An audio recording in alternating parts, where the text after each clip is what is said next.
Let's go. I can't lose. Come on. Let's go. Come on. Cause we on here. Yeah. Come on. Let's get ready. There's no way you can stop us. Full back, man. I'm a monster. Let's get ready. I ain't trying to lose, no matter what side I choose. Let's get ready. It's only 1 second left. No OT, no second left. Let's get ready. I ain't trying to lose, man. Welcome to Las Vegas, a place where people love to roll the dice and take a chance. And we will see some up-and-coming fighters tonight, as well as some experienced battlers doing action here in the cage of the new International Fighting Organization. Welcome to Las Vegas and Friday Fight Night on HDNETS. Hello everyone, I'm Kenny Rice along with the gold medalist Jeff Blatnick. Glad that you could be with us. Glad to be back here at the Orleans Arena for Friday Fight Night. We saw IFO action before. We're seeing it again tonight. We saw the middleweight championship decided last week with Marvin the Beastman Eastman taking the title. Now tonight, it will be the heavyweights. Wes, the whole show Sims, and ain't he a show when he shows up, taking on Chris Guillen, a man who defeated him just 2 months ago. We saw it here on HDNet back in Austin, Texas. Well, it seemed as though Wes Sims took Chris Guillen a little too lightly. He said so himself. He burned out after the first round, had no energy for the second and third. Chris Guillen turned around, ground and pounded his way to a victory. So what kind of changes have been made? Chris Guillen, as he sharpened his punching style. Wes Sims, as he figured out a better game plan. We'll find out. Should be a great fight. Well, it is Wes Sims against Chris Guillen to decide this championship, and with more on that, our man on the scene as always. Let's go to Ron Kruk, who is standing by with the guy who used to be called The Project, as now is back to being called The Whole Show, and he always is a show, Wes Sims. Ron? Thanks, Kenny. Wes Sims, there's no need for introductions tonight. You know your opponent, Chris Guillen, very well. The two of you just fought, with Guillen pulling off a major upset and getting the victory. Thinking back to that fight, what went wrong? Ron, I underestimated the bum, and he just plain got lucky. But tonight, everybody's going to get to see the real Wes Sims. No jiving, all business. Well, tonight you get the opportunity to avenge that loss. So what's the game plan going into the rematch? Well, I've been training very hard, and I'll tell you something. This is no suburb of Texas. It ain't going to no decision. He's done in the first round. I'm going to be like Babe Ruth, and I'm calling the shots. It's going to be a submission. It's going to be an armbar, key lock, / Kimura, toe hold. Wow. Now you are always trying new training methods here. Rape choke. There you go. I want to throw out in. You're always trying new training methods to prepare for a fight. Wow, what's new? What did you do to get ready for this fight tonight? Ron, I figured I'd try something different. Everybody's talking about this elevation thing, so the whole show went to train in elevation. And it went great, Ron. It went great. Well done, Wes Sims. Kenny, the always resourceful and apparently very dedicated Wes Sims. Wes Sims, well, he's the whole show, at least before the fight. We know he can submit ring girls. Chris Guillen, though, will be a much different story when he fights later on for the title. Meanwhile, a very solid, looks like entertaining undercard for us as we get ready for a night of fighting here on HDNet.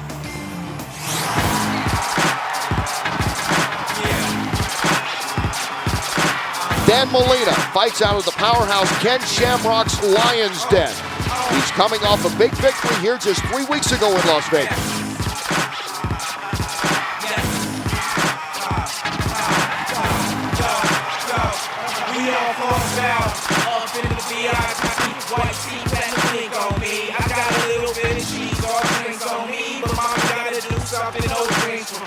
What you think of me? What you think you see? When I'm in big faces, big braces, my watch is Chilo Gonzalez has won his last 6 in a row. The Colorado Springs-based fighter comes in here with a great submission game.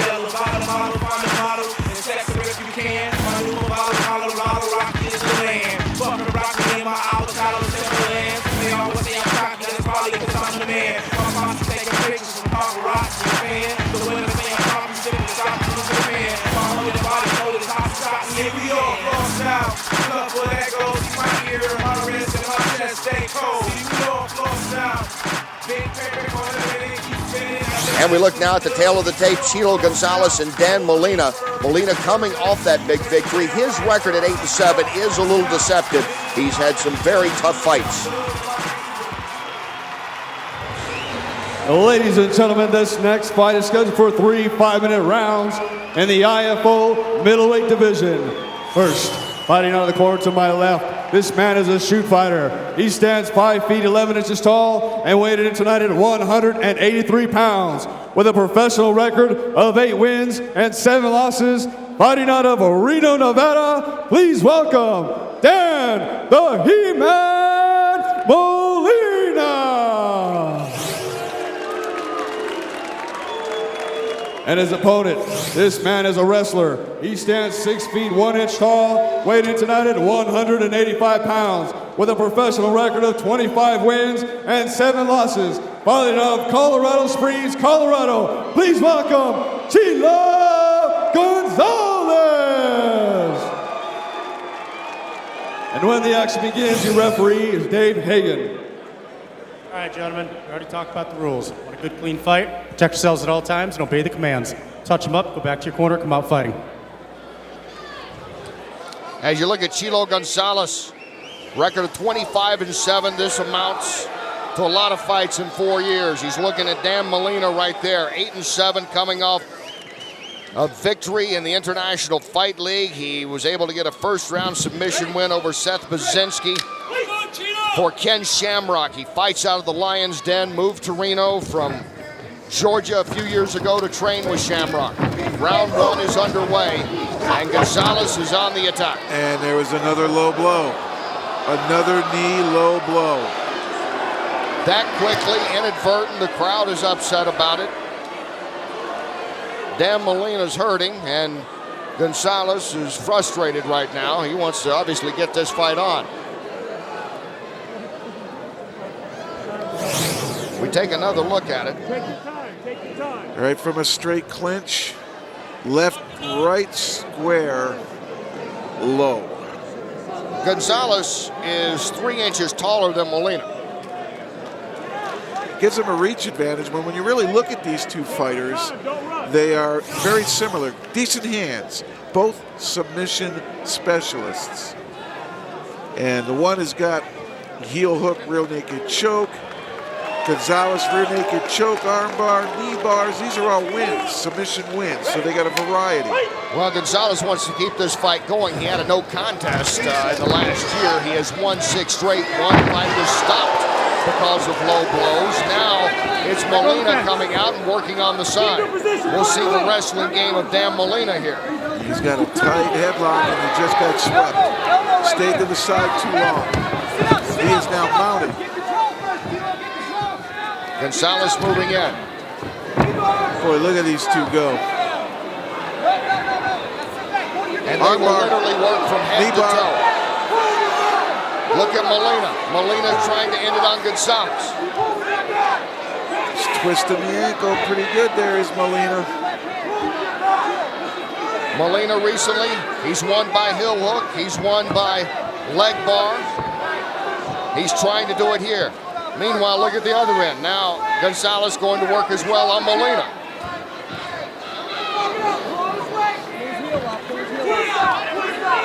Gonzalez coming off a second-round knee bar victory. Now Molina just trying to hang in there. Knee bar attempt there by Chilo.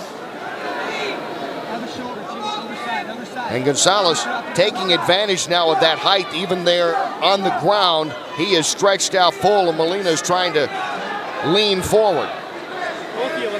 Gonzalez had the leg. And a little bit of a roll through there, and Gonzalez now on top with a headlock. This could be turned into a choke. He could shove it up between the legs there too and hyperextend the elbow. Good move there by Gonzalez. Comes out in side mount.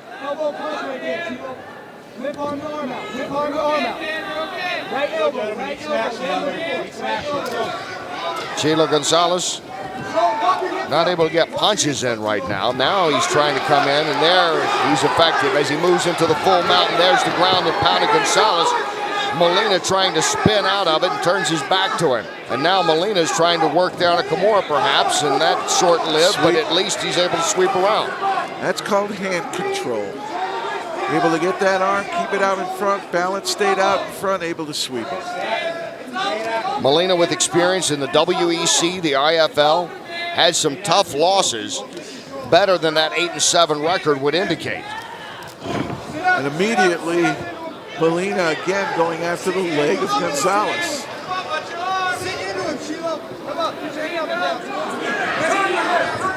And Molina tried earlier in this round to no avail. Heel hook attempt. And look at spinning out of that is Gonzalez. And Gonzalez moves in and lands a couple of nice forearms there. And those will take their toll. Gonzalez is a quicker fighter here. Molina, though, deceptive. He's composed. Certainly not panicking there. Molina, as we've seen already, sweep out of one. Twice he's had a shot trying to work on some kind of heel hook, not able to do so. But he remains steady and calm. Molina has had a couple opportunities at leg attacks and was not able to capitalize on them. And you pretty much told your opponent what you're going to go for.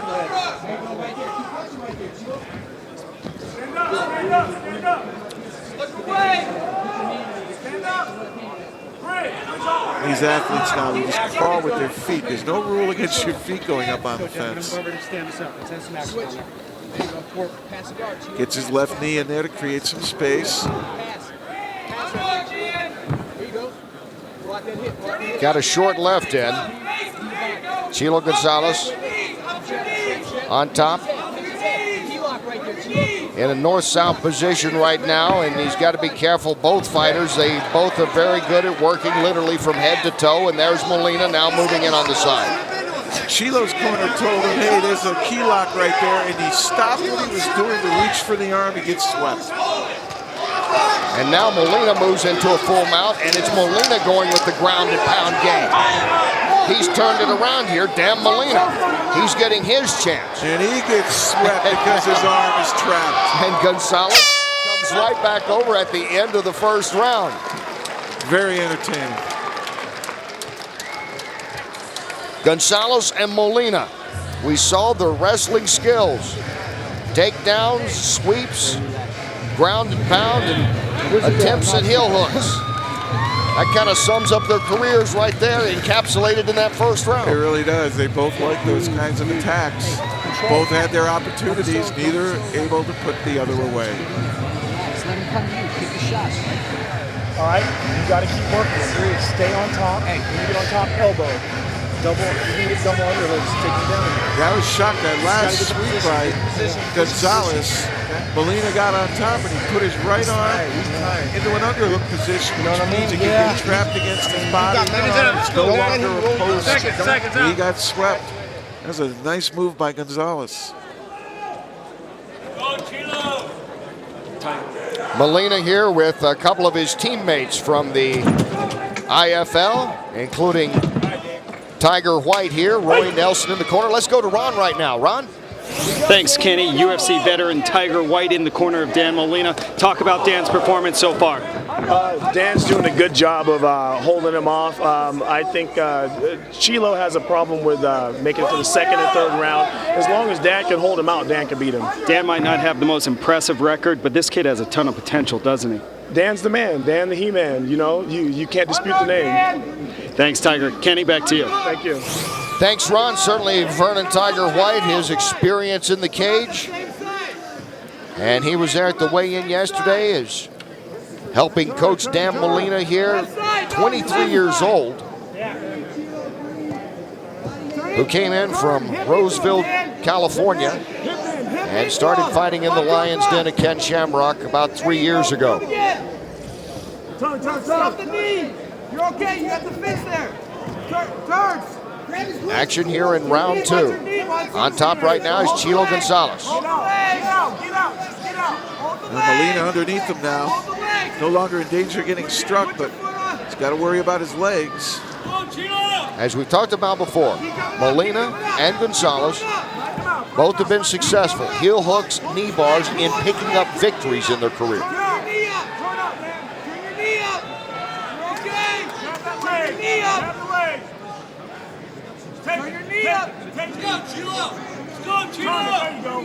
This burns a lot of energy down here. And now Molina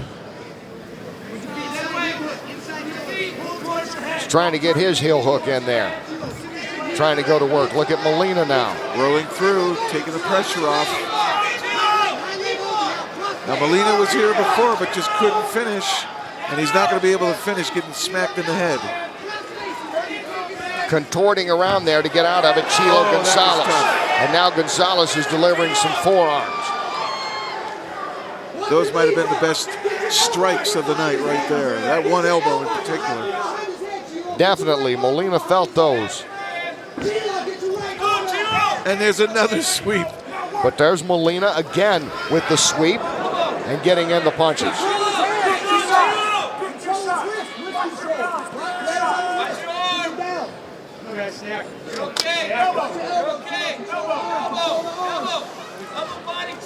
Control the arm.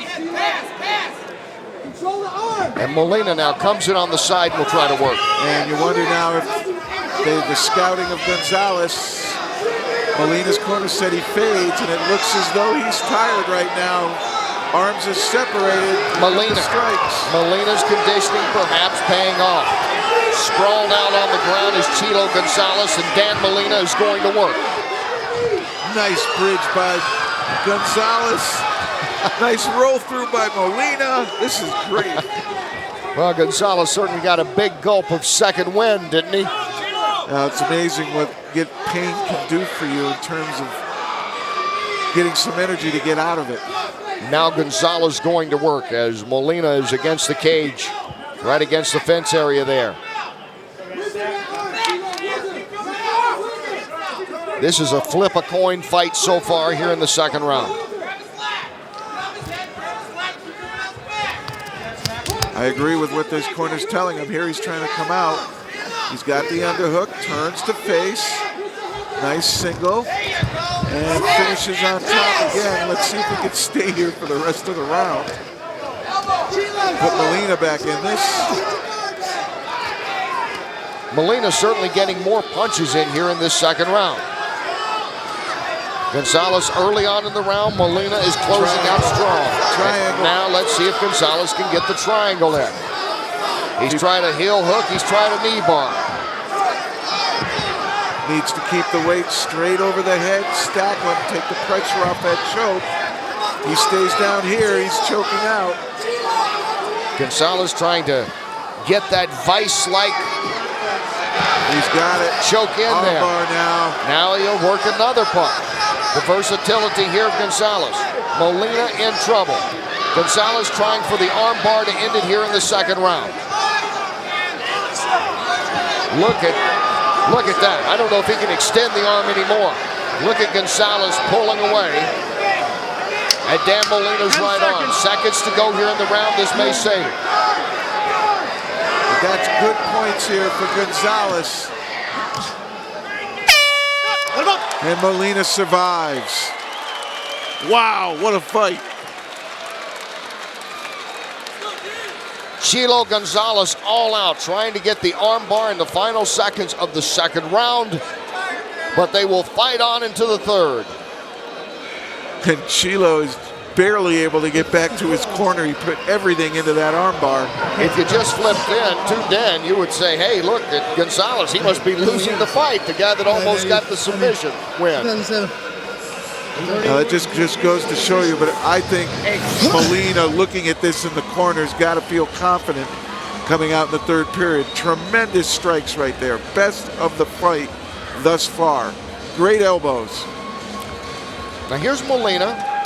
We've seen him sweep, reverse, and get his punches in as well in that second round, and possibly was winning the second round up until the end, Jeff. Yeah, and that was a good submission attempt at the end. I'm sure that took something out of Molina, but it definitely gassed Gonzalez. It's almost like he punched himself out going for that armbar. He fatigued himself to the point he can hardly move.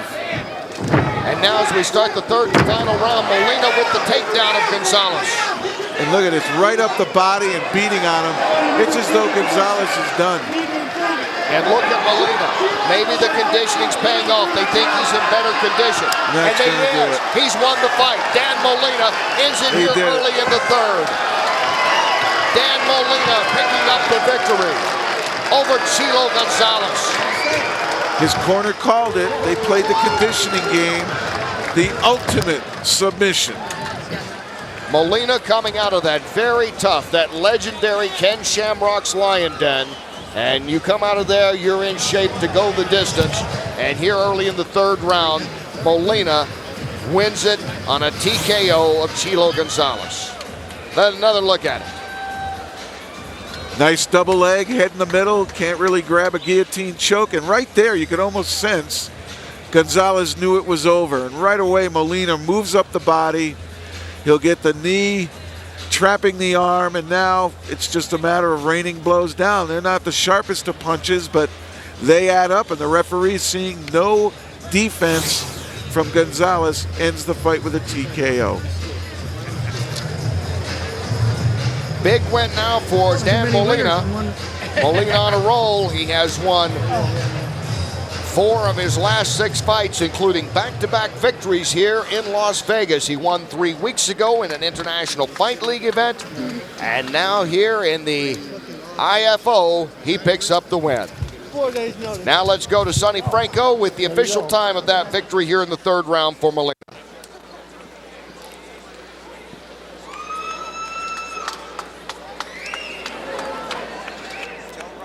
Ladies and gentlemen, referee Dan Haggard has stopped this contest at 19 seconds of the third round for your winner by TKO, Dan the Heatman Molina. And Dan Molina, now 9-7 in his career. We talked about some hard luck wins, and that 8-7 record coming in was deceiving. He hangs in tough. He avoids several submission attempts by Chilo Gonzalez, and he gets the TKO victory. Molina is rolling a hot streak here in Vegas. Back-to-back wins in Sin City. Now let's check in again with Ron Kruk. Guys, Richard Steele is probably the most famous boxing referee of all time. He has reffed in more than 170 world title fights, including classic bouts between Hagler and Hearns, Sugar Ray Leonard and Marvin Hagler, and 5 title bouts with Iron Mike Tyson. With the sport of boxing losing its popularity, I asked Steele if boxing was down for the count and why he believed MMA is exploding right now. The problem that we have in boxing now is that all of the good fighters that was good are old now. We're looking at old guys fight. Every time there's a title fight, they old guys, because we need to be regenerated with the youth and with young fighters again. This mixed martial art is all new to me, and the young people that's in it, you know, they're exciting to me, and they got so many good stories, and they come from different backgrounds. And this is a mixed martial art. It's exciting. It's on its way up, and it's going to grow and grow, and I'm here to help it.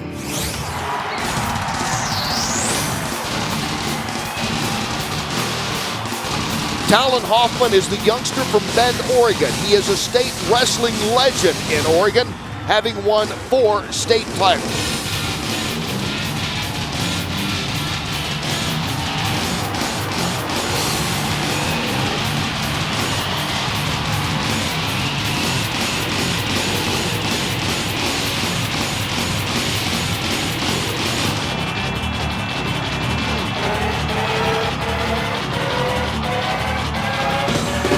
Gibson has only been fighting professionally for over a year, but this former Army Ranger who served in Iraq is averaging about a fight a month and picking up almost as many victories.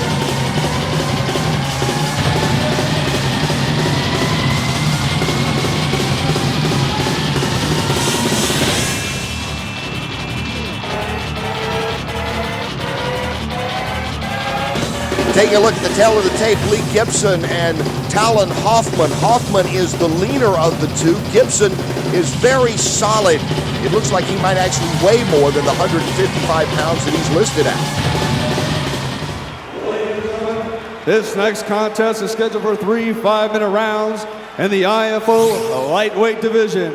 First, introducing the fighter to my left in the blue corner. This man is a mixed martial artist. He stands 5 feet 10 inches tall and weighed in tonight at 155 pounds with a professional record of 4 wins with 1 loss. Fighting out of Bend, Oregon, please welcome Talon Hofman. And his opponent tonight, this man is a mixed martial artist. He stands 5 feet 7 inches tall and weighed in tonight at 155 pounds with a professional record of 9 wins and 2 losses. Fighting out of Las Vegas, Nevada, please welcome Lethal Weapon Gibson. And when your action begins, your referee will call the action.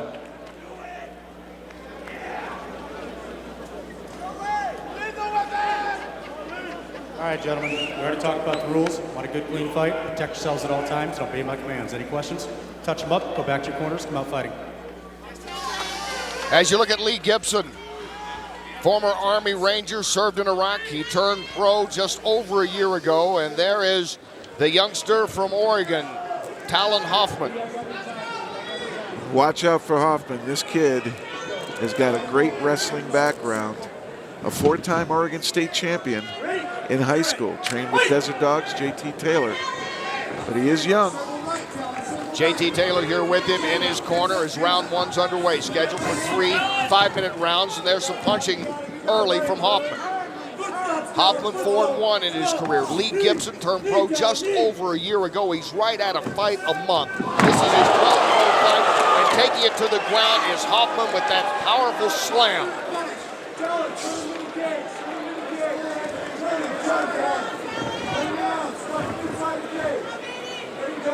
You see the wrestling experience early on here of Talon Hofman. I just liked how he moved in with that bear hug, took his time, and then ripped him in the air, and he really did slam him. But I'm impressed by Gibson's guard so far.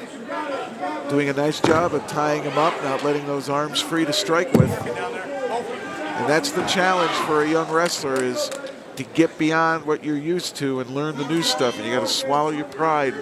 Some people have a hard time doing it, but it looks as though Hofman is working his way up the body. He's now in half guard.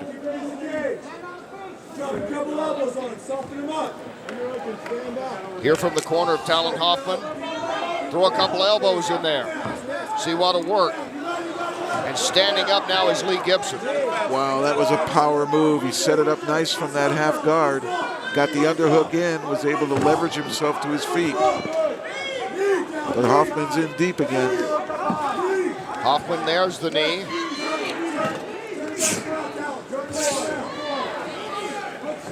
Now Lee Gibson has been a quick learner again. Turned pro just over a year ago. Has worked extensively on the all-around MMA game over these 12 months. Looks as though Gibson physically is stronger, thicker through the shoulders and chest, but don't let that softer body of Hofman fool you. It is powerful. It's demonstrated by that big slam. Yeah, if they stood side by side, you took a good look, you would guess that Gibson, both at 155 pounds, would be 10 pounds heavier at least than Hofman. He's that much thicker through the chest and arms. Stockier legs even.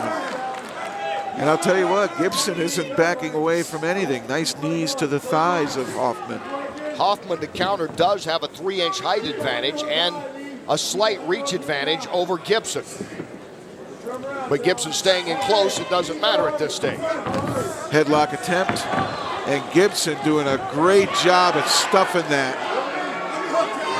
And look at Gibson now, and Hofman continues to work hard there on that headlock, but Gibson is coming right back.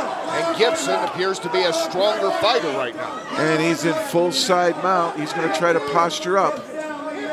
Watch him put that forearm on Hofman's face and then start to pry. Here it comes.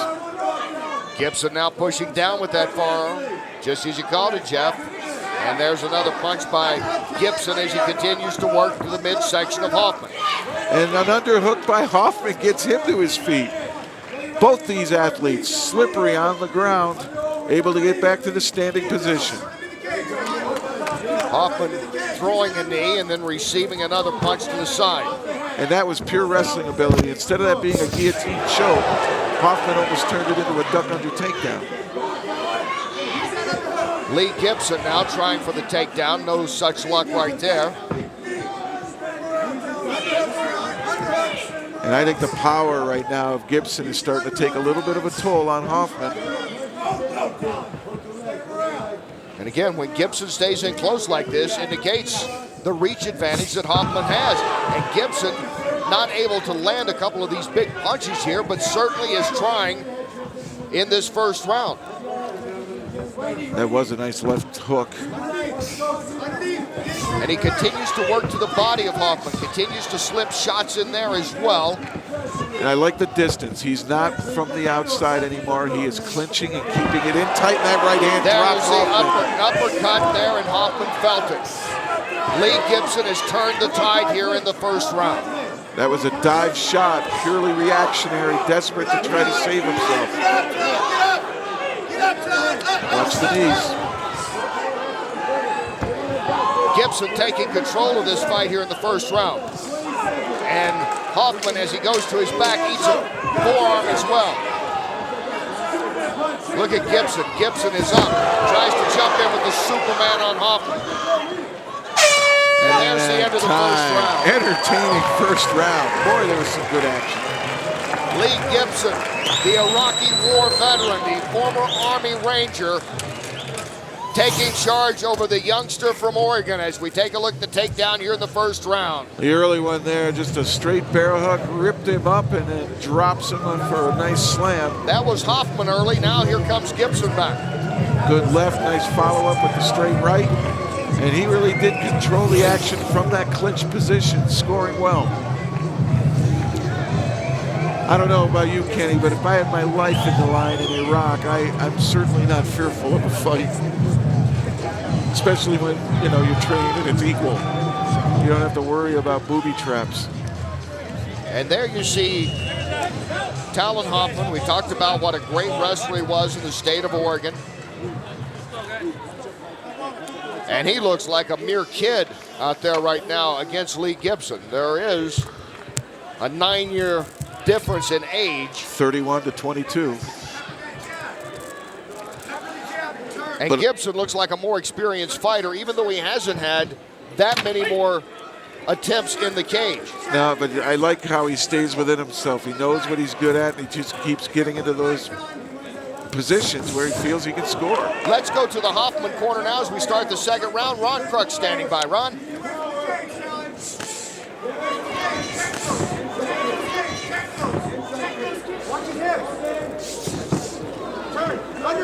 Thanks, Kenny. With JT Taylor in Hofman's corner. So far, assess your fighter's performance. Talon's doing great tonight. He's, defending the takedown. Got a really good slam in the beginning. Got lit up with some punches and some strikes in the middle of that round. So we're kind of hoping he pulls the second, third round out. It looked like that uppercut rocked him. What's the game plan now to turn this around? Take him down, submit him. JT, thank you very much. Thanks, Ron. Take care. Okay, Kenny, back to you. All right, thanks, Ron. And now going for the choke here, standing up is Talon Hofman. And Hofman's tall enough that he doesn't have to let go of that hold. Nearly trips Gibson to his back, but Gibson recovers in on a leg again. Gibson able to get away, and once again, Hofman standing up, trying to use that advantage that he has in height and reach to get some leverage in there. But once again, here's Gibson taking over, moving in full mount. Full mount. And let's see him go to ground and pound already. Hofman's covering up his head. I don't know if I leave the arms out there. I try to get him under me to create space and maybe turn to get back to guard. Lee Gibson in his 12th pro fight. Talon Hofman, this is his 6th. 2-to-1 edge in experience is beginning to show here.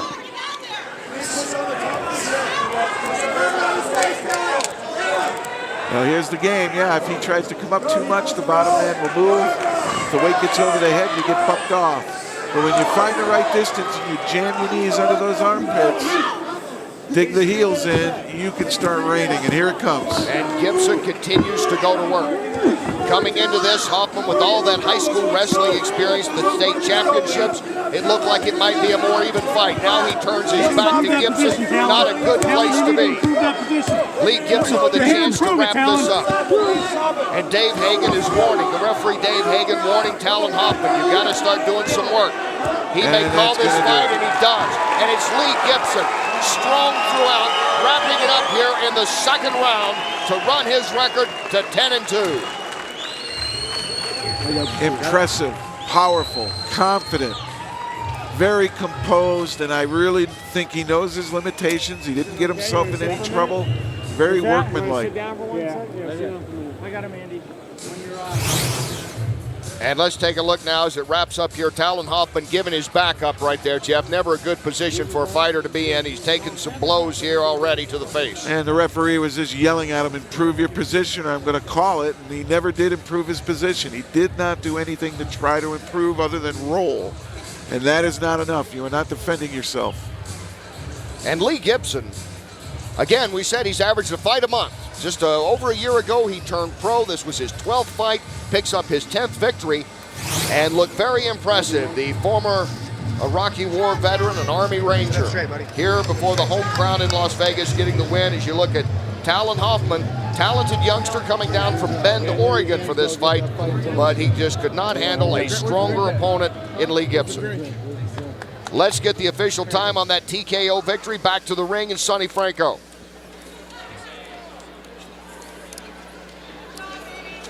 Ladies and gentlemen, referee Dave Hagan has put a stop to this contest at 2 minutes and 25 seconds of the second round.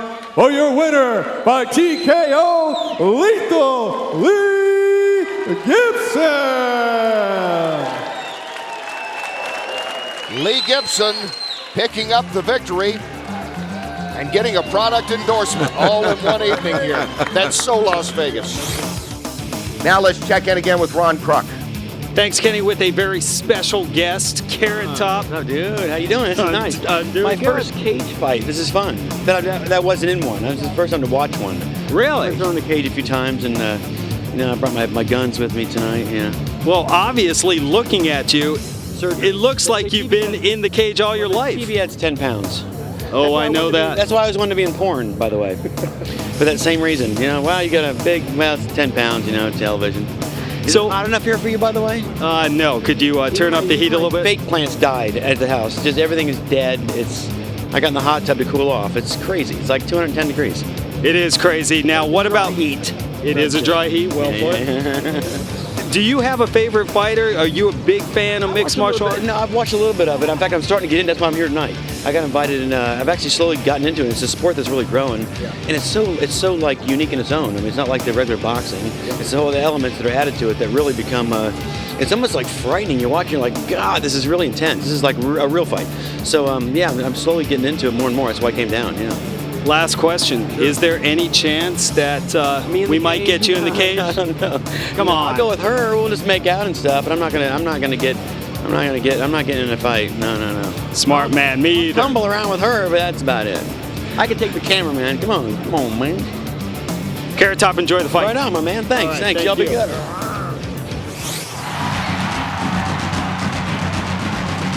Tony Barker, who lives in Atlanta, spends a lot of time as well in Brazil, working on his jiu-jitsu skills, getting ready for this fight.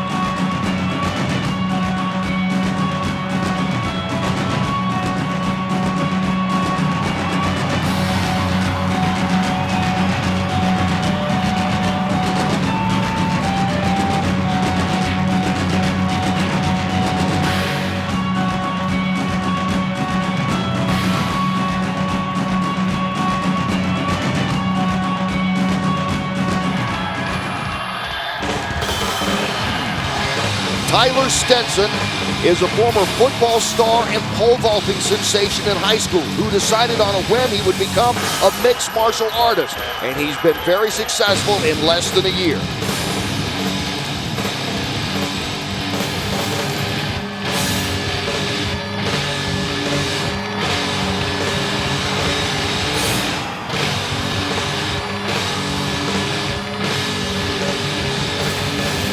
Tony Baker and Tyler Stinson as we take a look at the tail of the tape. Stinson has about a 3-inch height advantage. Will he be able to take advantage of that against a seasoned jiu-jitsu fighter in Barker? Ladies and gentlemen, this next fight is scheduled for 3 5-minute rounds in the IFO welterweight division. First, introducing to my left, out of the blue corner, this man is a Brazilian jiu-jitsu artist. He stands 6 feet tall and weighed in at 170 pounds with a professional record of 5 wins and no losses. Fighting out of Atlanta, Georgia, please welcome Tony Barker.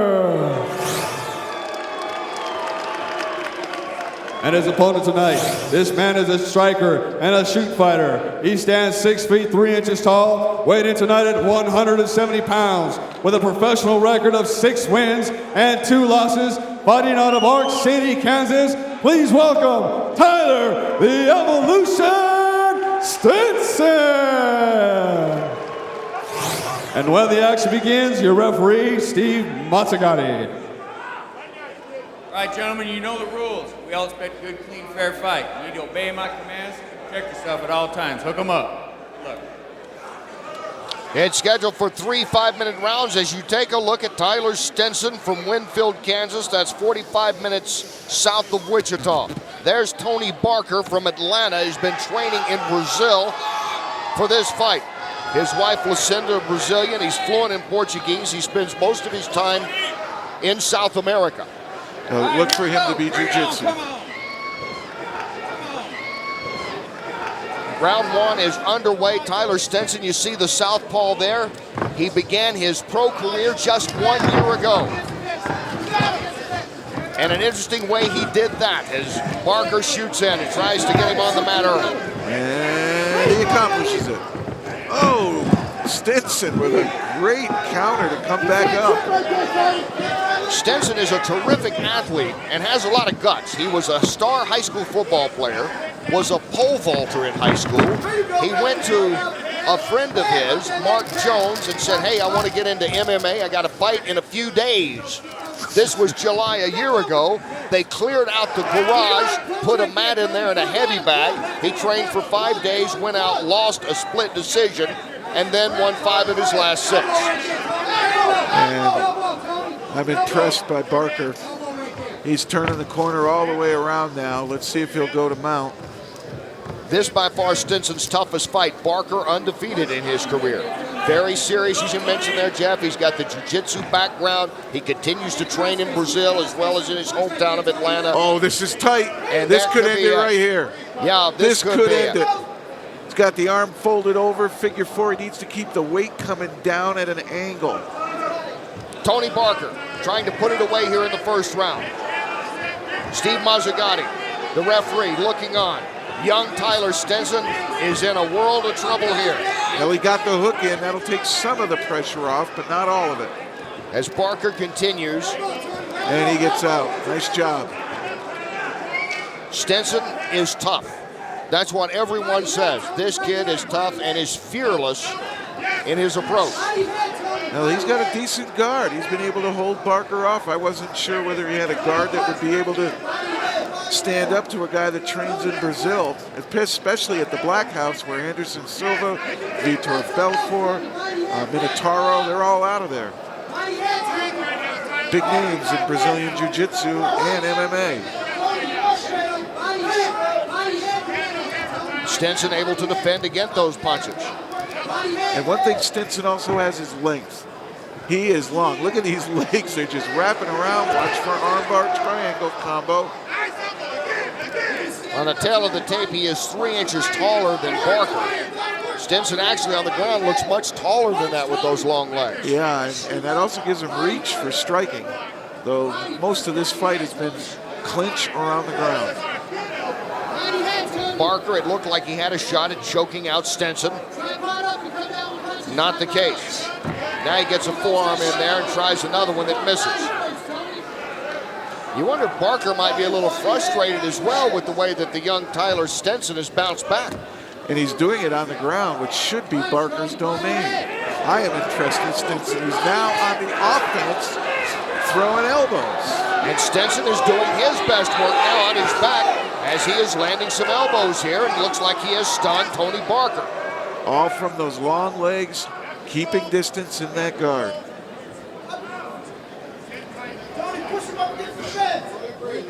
Barker, this is his 6th pro fight. Stinson actually more experienced in a shorter span of time. He's 5-2 coming into this. Yeah, he's been active. I think he likes it. And he has a hold of that right arm of Barker. Now Barker's able to get away from that and try to get some kind of ground pound attack going here. He has not been successful. No, Stinson's had those arms up protecting the side of his head, and those are the strikes that are actually getting in, or from the bottom. He buries his head like that, stops being offensive, and Stinson goes right to work.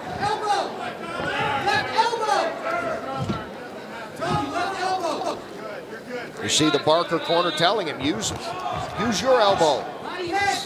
You can see the red welts on the side of Stinson. These body punches have landed from Barker. You see him just tying the arms up again in a beautifully defensive position to block those strikes. I give Barker credit, he's controlling the fight, but he's really not getting an upper hand in that top position. And now Steve Mazzagatti will stand him up here in the final few minutes of this first round. And Stinson southpaw walking in left, Stinson gets in the punch. He gets in the punch that he's been looking for, and he lands it. But quickly back was Barker. And that's the end of round 1. Great round. Barker controlled most on the ground, but Stinson got some strikes in. Look at Stinson come through. There's that nice left hand, and again, and that reach has its advantages. Stinson, not just that punch, but some of the punches he landed on the ground with his forearm, he probably got in the better shots in that round. I agree with you there, Ken. I think the best shots were thrown from the ground, but it'll be interesting to see how the judges will go about scoring this. And our judges for this fight, Jeff Collins, Gene LaBelle, the famous Gene LaBelle, and Patricia Morse-Jarman. You look at Tony Barker. Doing good, man. Just breathe. Certainly dictated the pace in that first round, and at one time looked like he was in a position about halfway through, ready to choke out Tyler Stinson. Yeah, he got that arm folded across the face, something I've dabbled with in wrestling, showing some people that, but Stinson did a great job, came right off his back to his feet, and scored. As we get ready for round 2. Stinson in the blue, and Barker comes out with a low kick. You got to think Barker's going to bull rush him again. Why would you want to stay outside when you got hit? There it is. And he moves in and gets him against the fence. Yeah, no point staying there in open range. And this is where Stinson's got to excel. If he can stop the takedown and force the fight back to standing, works for him, but nothing doing. Barker gets it back on the ground. And Barker once again dictating the tempo in this fight.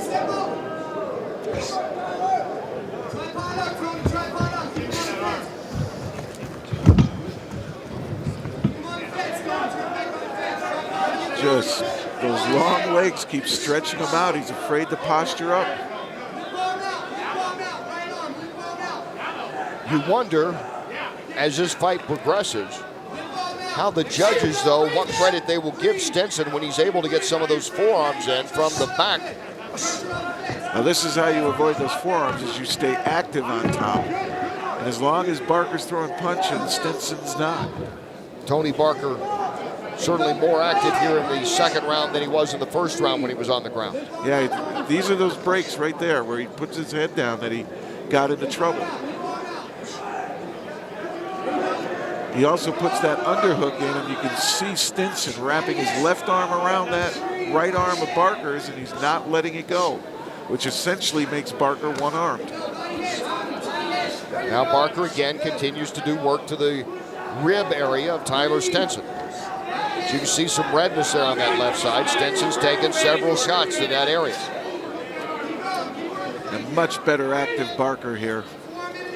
Stinson not getting anything going on the bottom now. And even if they don't score, they look good.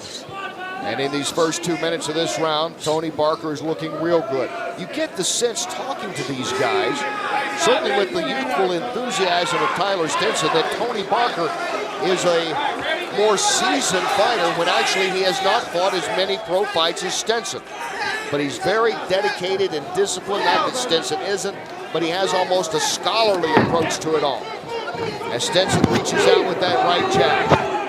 And now once again, Barker wants to get it back on the ground as he tries to get in there for the single leg. Now the double leg, and he slams him in again. Score for Barker. He induced Stinson to throw that left arm, and he knew that as soon as he threw it, he was going to bull rush him. And I'm surprised Stinson threw it up against the fence. Why not hit him and be moving so that you can't be grabbed or bull rushed after the punch?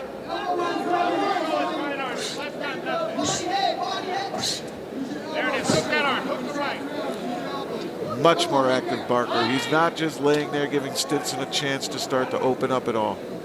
Stinson hasn't landed a punch here in this round. Help him if he can get that right arm out. There it is. And again, as soon as he gets it out, he starts swinging with it. Now Stinson going back to try to get some of those forearms in, and there he does, lands one to the right side of the face. That was his effective move in the first round, but here in the second round, Barker all in control.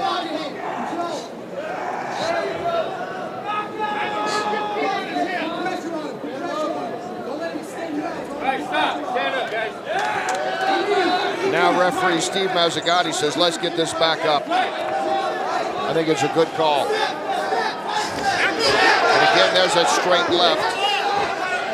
The best punch that Stinson's thrown, not with the effectiveness, but now he moves in behind it this time with combination. There is motion, not just one and look to see what happens. Good knee. Stinson, much better on his feet. He has the reach, and it appears to be a quicker striker than Needs Barker. sidestep. Yeah, I agree with his corner saying sidestep. Don't stay in front where you can be measured and bull rushed. Stick and move, stick and move. Oh, that would have been a time for the left hand. Stinson trying to measure off Barker. There it is again. Those punches, but not enough of them now. Stinson doing his best. He's out. Barker's got it. It's over. He's knocked out. Stinson has knocked out Barker here in the second round.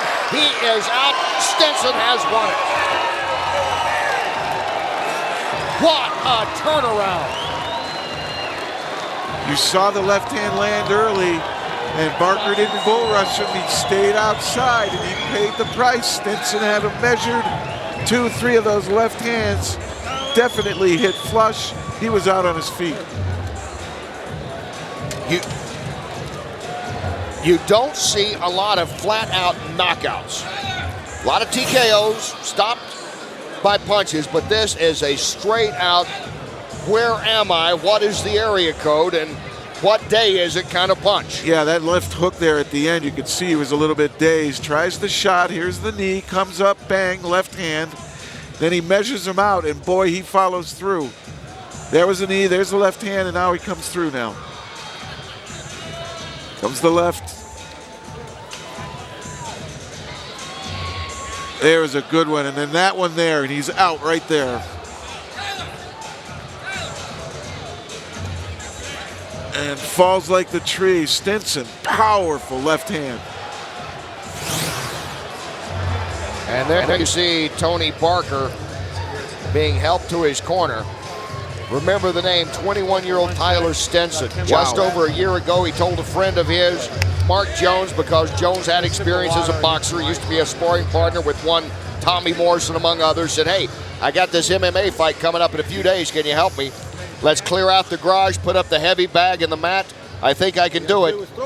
And he certainly has. Former pole vault star and high school football star is making a name here in the MMA ranks. And now let's go back to the ring and get the official time on that knockout from Sonny Franco.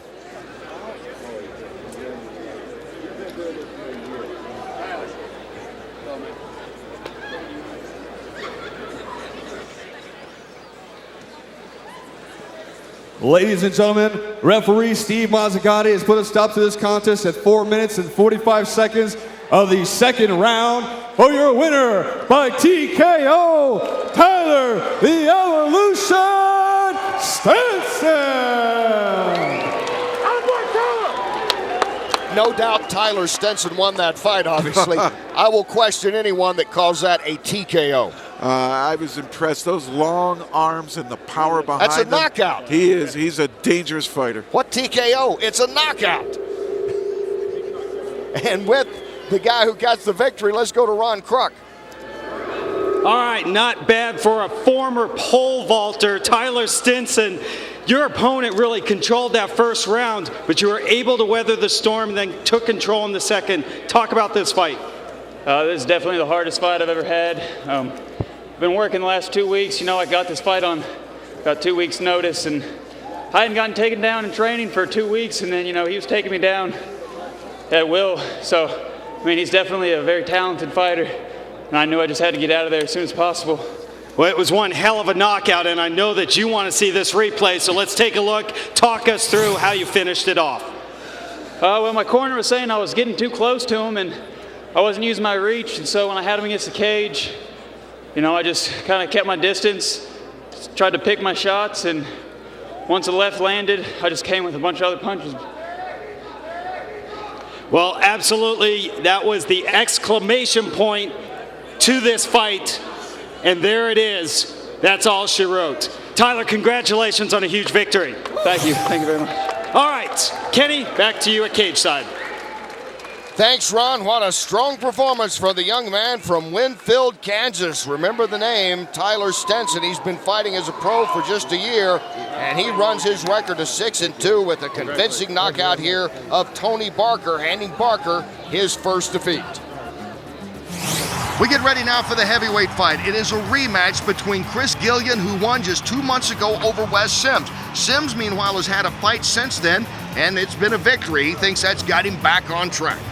Well, you never forget a loss, and you better learn from your losses. Wes Sims was out of shape. He took Chris Guillen too lightly. Guillen, on the other hand, able to get takedowns, ground and pound effectively. What changes have been made?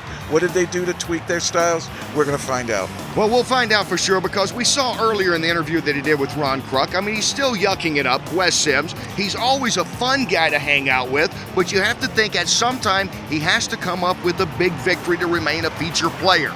With more on this fight, this rematch between Guillen and Sims, let's go over again to Ron Kruk. Ron. Guys, two fighters could not be more different than Wes Sims and Chris Guillen. Wes Sims, 6'10", always joking around, and has perfected the art of smack talk. Chris Guillen on the opposite side, he's quiet, reserved, and basically doesn't believe in talking trash. But having beat Wes Sims already once this year, Chris Guillen is letting his fists do the talking for him. Wes Sims knows smack talk. I've beat up some real bags in these small-time promotions. I'm fighting some guy, I don't know what his name is. Make peace with God, because you're gonna need it. I'm gonna beat him bloody. I know nothing about this bullshit. Clocked him with the right.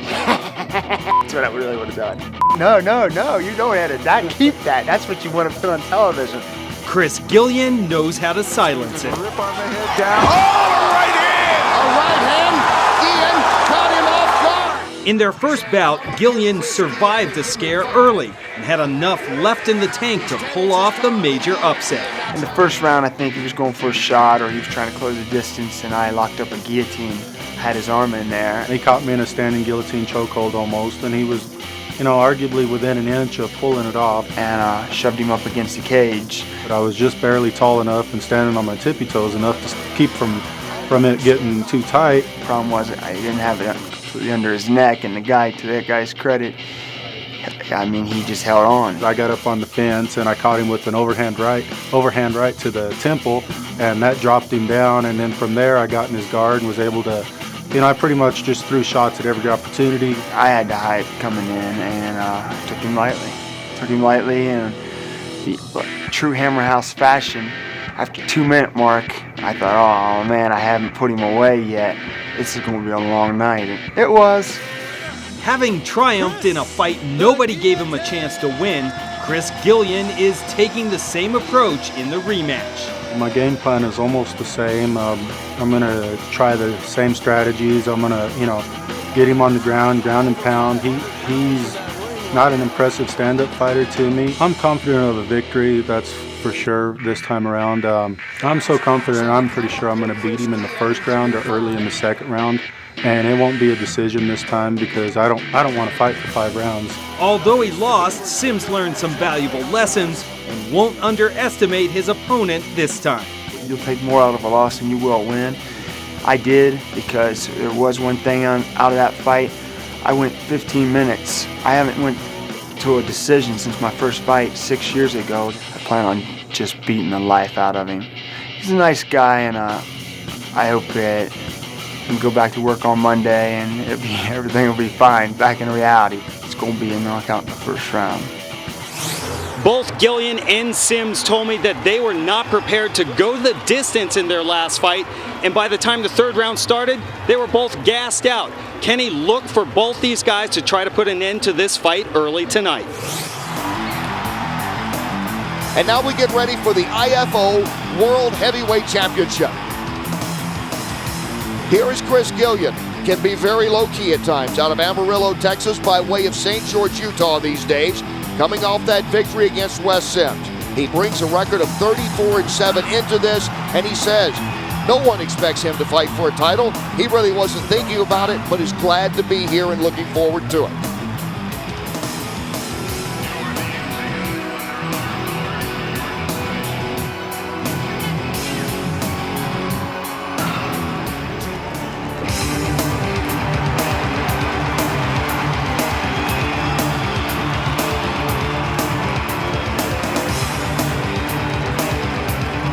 He is called by himself the whole show, and that he is. All 6'10", 250-some pounds of Wes Sims out of Lancaster, Ohio. He can be deadly with his ground game at times. He has won 22 out of 31 victories, coming in here looking for the rematch with Chris Guillen.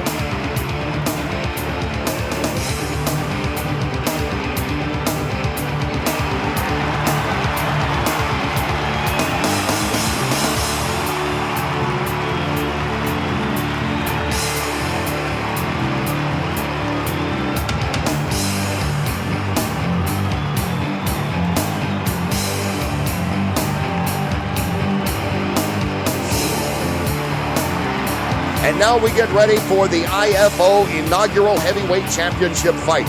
Looking at the tail of the tape, it stands out, and he stands up. Wes Sims is 6'10". He has a definite height reach advantage over Chris Guillen. Guillen, though, able to negate that by getting in close against Sims in the first meeting just 2 months ago.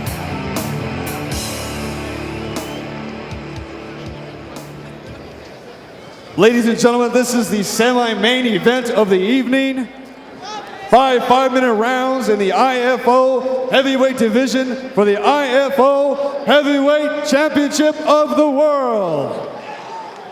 Your judges for this contest, Abe Villardo, Jeff Collins, and Mr. Tony Weeks.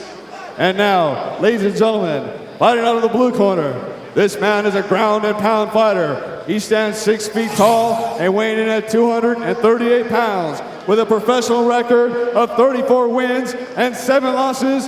Fighting out of Amarillo, Texas, please welcome Chris Guillen.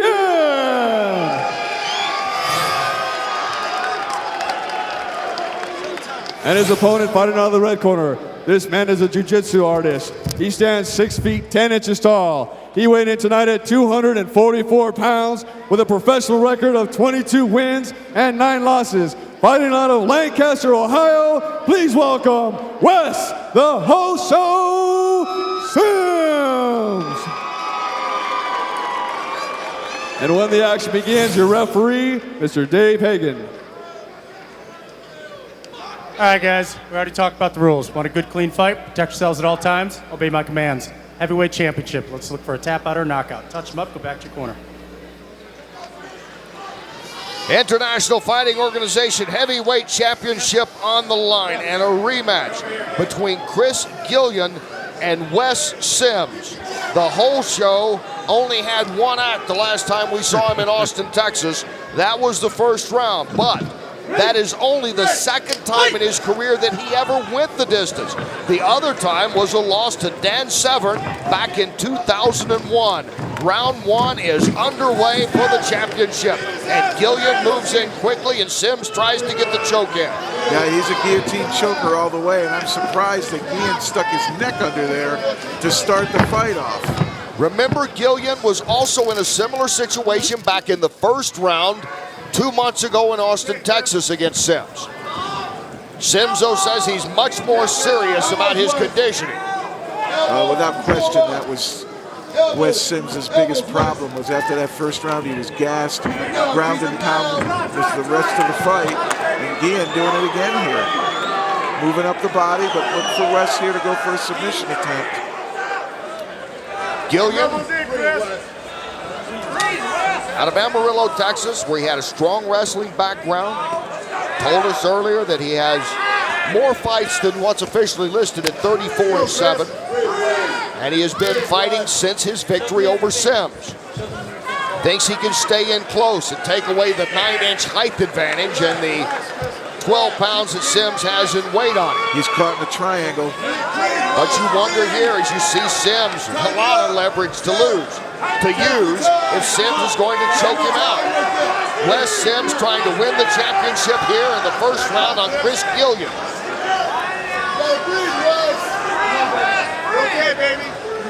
Sims could not submit him in the first round 2 months ago. If he does here, he is the IFO heavyweight champ. You wonder, though, if Wes is spending a lot of energy on an attempt that may not make it. Push his leg down, Chris. Put your shin on it.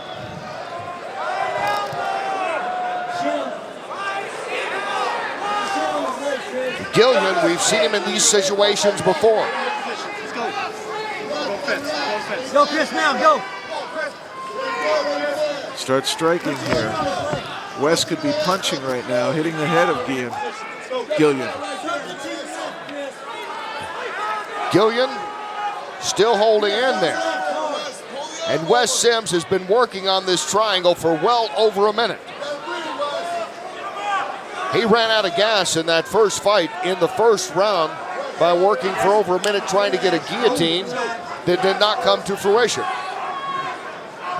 It just doesn't seem that Guillen's in a lot of trouble here. He seems very poised. He's just waiting out this move. And Wes is the one spending a ton of energy trying to make it work. Quick. Now Sims trying to work on an arm bar here. That was short-lived. And now Guillen moves on top. And this could be the beginning of the end. A couple of shoulders to the face of Sims. Let's see how Chris Guillen can do. A victory over Wes Sims just 2 months ago. A victory tonight makes him the IFO heavyweight champ. Full mount. One of his arms are trapped under there too. Nice, Kimura. He may be finishing it off. Wes Sims able to get away from that, but he has no UC. He is pinned down on his left side. No defense at all for that. Yeah, and Guillen continues to get the punches in. But Sims finally got his left arm free. Armbar attempt now by Guillen. And Sims trying to stand up and stand out of this. Yeah, he's compressing it.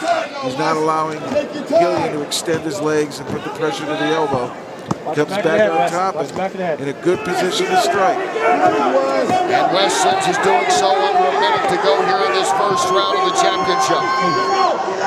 And now Sims trying to get around and work on a rear naked choke. But unable to.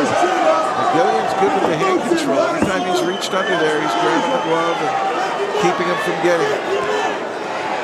And Guillen coming right back. Wes Sims has used a lot of energy here in this first round.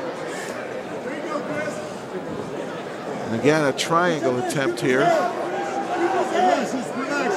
Tried it earlier. She's going to run out of clock here. Less than 10 seconds to go in this first round. Strong attempts, but not able to cinch him tight. Similar to their first meeting, Wes Sims in control of the first round, but not able to submit Chris Guillen, as they will fight on here in the International Fighting Organization World Heavyweight Championship.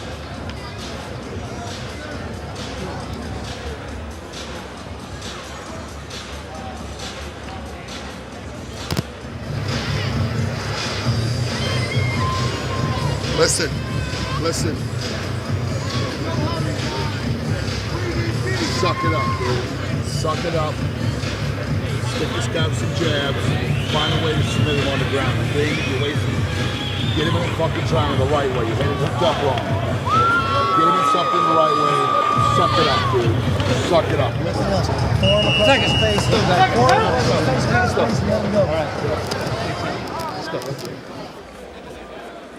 Mark Coleman succinct with his instructions to Wes Sims.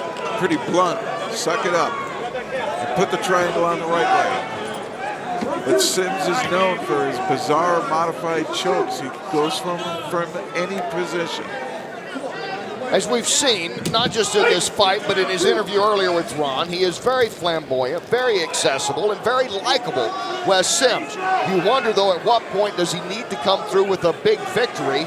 And this obviously would be to be a world heavyweight champ against Chris Guillen. And Guillen moves in with punches. And Guillen is hurting Sims here in the early going of the second round. There's the punching ability here of Chris Guillen we did not see in the first round. Yeah, he exchanged well there. And he's also got Sims up against the fence. But he reaches down, he breaks his lock, he reaches down, and now the leverage of that long body is coming down on Guillen's back. And if I were Sims, I'd start striking. Work your positions.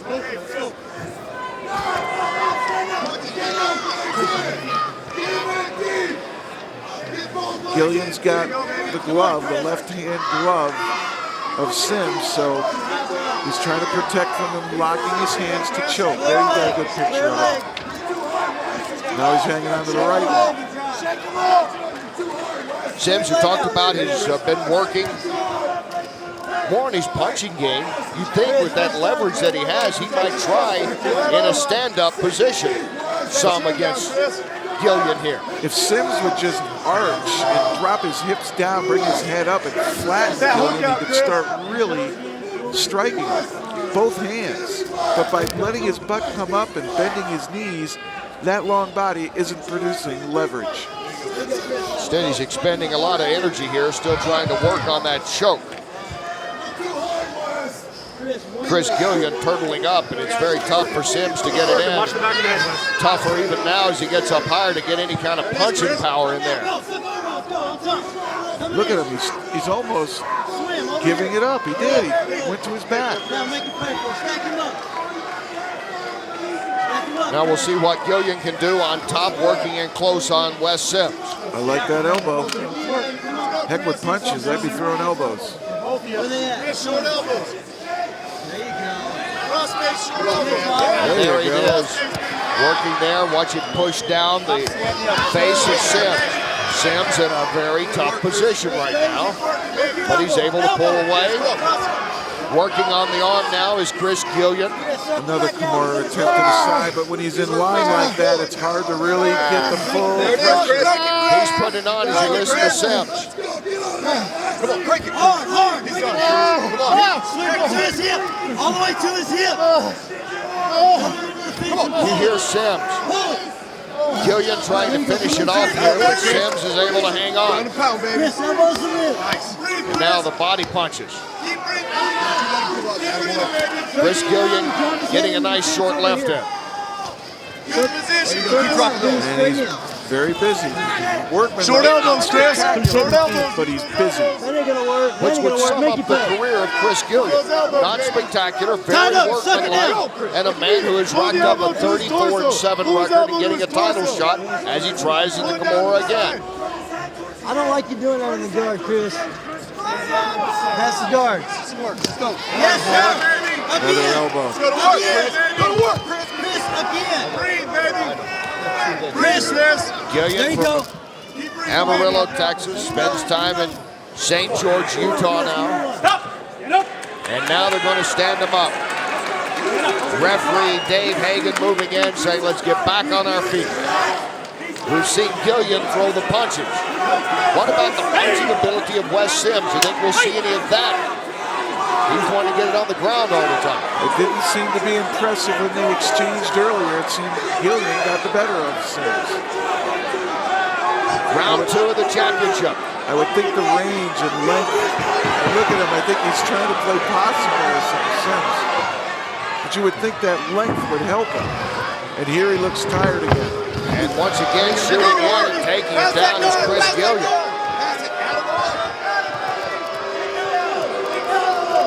And Guillen, side mount, winning round 2 here so far. You keep jamming that elbow. It's a smart tactic. Now bringing some knees into the ribs.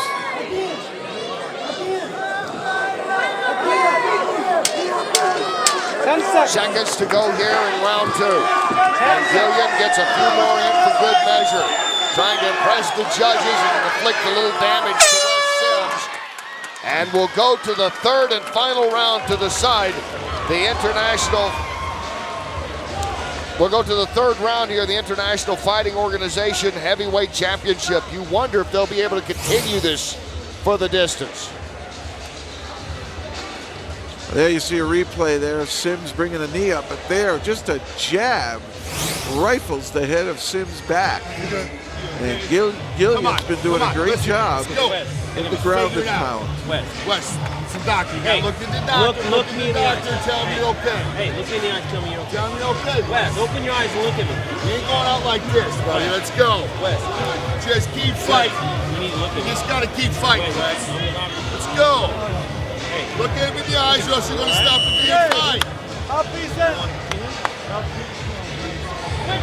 Let's go. Let's go. You gotta keep fighting. Let's go. Let's go. Tell him you're ready. Let's go. Mouthpiece. Where's the mouthpiece? There seemed to be doubts there. You know, watching that, it seemed to be doubtful whether Wes Sims wants to continue. 3rd round is coming up. And there it is. And he will not continue. That's it. That is it. Wes Sims does not answer the bell here in the 3rd round. And the inaugural International Fighting Organization World Heavyweight Champ is Chris Guillen. As you look at Sims and look at the champ, Guillen, who wins for the 2nd straight time over Sims. Well, he sure wanted to prove that that was no fluke, that Sims took him lightly, overlooked him, and would come back and just dominate. Didn't happen. Sims went for his predictable chokes and was unable to secure them. And Guillen finished him off with the ground and pound. And heck, I can't believe that Wes didn't answer that bell. The crowd, as you can hear, does not believe it either.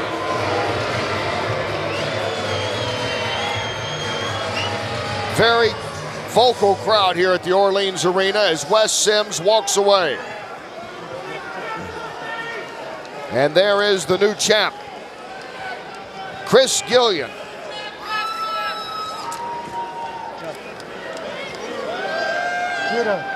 Judah, my glasses. Now let's go to ring announcer Sonny Franco to give the official announcement here of the new champ. Ladies and gentlemen, the opponent is unable to continue at this time. For your winner by TKO, and now the IFO Heavyweight Champion of the World, Chris Guillen.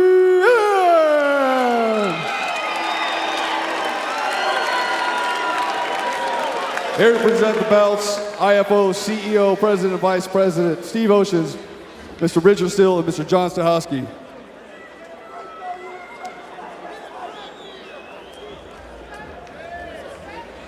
And Chairman of Operations, and Mr. there you Jeff see Zimmerman. Richard Steele, Hall of Fame referee, the president here of the International Fighting Organization. There on the right of your screen, raising the glove of the new champ Guillen. Standing over to his left is John Stahowski, the vice president of the IFO.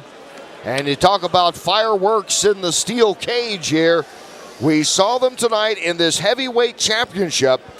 Chris Guillen getting the victory over Wes Sims. We talked about different approaches to it all, and it certainly turned out to be a very strange, interesting evening. Ron Kruk is standing by with the new IFO champ, Chris Guillen. Thanks, Kenny. With the winner, Chris Guillen. And Chris, it's never easy to beat an opponent twice, yet you accomplished that in only a couple of months. Why are you so successful against Wes Sims? I really couldn't answer that for you. I kept pushing, kept swinging. He gives up the key lock to me real easy in our last fight, this fight. And, something popped in his right elbow or right shoulder. I'm not sure which, but, if he's giving it to me, I'm going to take it. And if he's not going to snap, something's surely going to pop. All right, Kenny, back to you at cage side. Chris Guillen picks up the victory and takes home the International Fighting Organization World Championship. Ron Kruk talked earlier tonight about him being the antithesis of Wes Sims. Sims certainly flamboyant and vocal, and he kidded around a lot about how this guy's a bum, and I'll beat him again. We saw him earlier today in the lobby talking like old friends. They've had dinner together here in Las Vegas. Wes Sims, the whole show in many ways. A very gentle guy, though, very accessible guy. And Chris Guillen, very much workmanlike, down to business. That's what he did tonight, and he comes away with the championship. Well, I like his attitude, and I like his game plan. He felt that he controlled the last fight. Let's do it again. And Wes Sims played the same role, fell right into the same trap. He looks a little bit like Clark Kent at the moment, but he was Superman against Wes Sims, and Chris Guillen is the IFO World Heavyweight Champ. New IFO Heavyweight Champion of the World, Chris Guillen.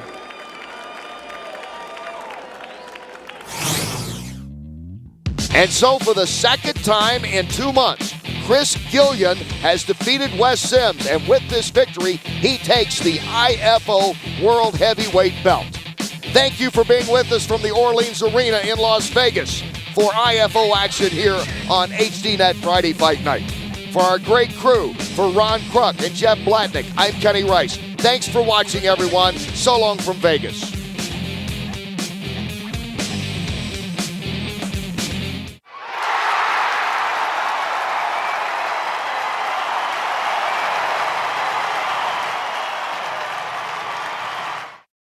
HDNet Fights, packing your night with enough knockouts. Unbelievable! That is not supposed to happen! An edge of your seat battle. This is crazy! You won't know what hit you. Whoa! Featuring Zach George, Matt Horich, Frank Trigg, and Fedor Emelianenko. HDNet Fights, furious finishes. Friday at 10:30 Eastern on HDNet, your new home for MMA. MMA has grown like no other sport out there. There's just so many more elements added to MMA that just makes it increasingly exciting for me to watch. Each show is going to get bigger and better, and we're going to be putting HDNet Fights on the map. And it's got two great-looking hosts. Burger is out. I mean, that was a knockout. You know, I like to do this show because I like to say rear naked choke. Can you give me tickets? This is the HDNet Fights main event. He's going for the armbar. Paulson has returned to victory. The fighters are excited to get this kind of an opportunity to fight for HDNet Fights. This fight is going to be dictated by one punch, by one takedown. Evanson may just put this one away right now. And he does. It's over. And here comes the confident man from KC. Once you're a fighter, you got that fight inside you, and you just want to keep going.